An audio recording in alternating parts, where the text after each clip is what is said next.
At Bee Positive, they stock parts for beekeepers who make their own frames. Now, here's Steve with a handy hint when embedding wax. Now, I'll demonstrate what happens if you hold your wax embedder on too long.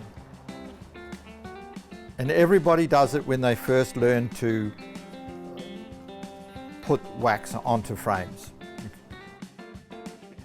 So we'll just hold it on too long and you'll get a demonstration of what happens. We'll just cut the sheet in half. So I usually go 1, 2, 3, and it's 1, 2, 3 and watch what's happening.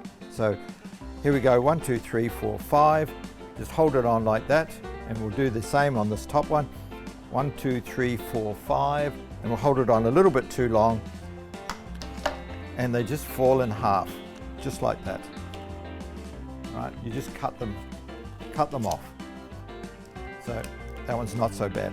But that's the importance of watching what you're doing at the same time and counting. The combination of the two leaves it perfect.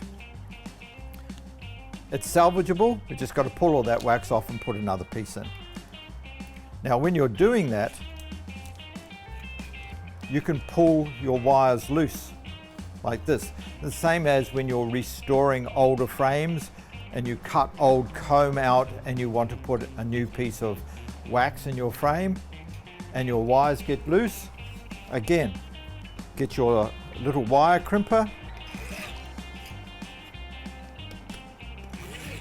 crimp your wires, and they're nice and tight again. They're just perfect.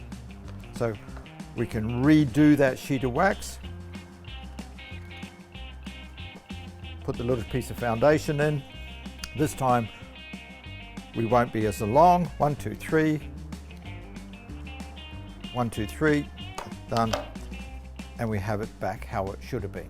Pick up your wax and all frame assembly parts, along with other beekeeping supplies and raw honey, available in store at Bee Positive in Yandina and online at beepositive.com.au.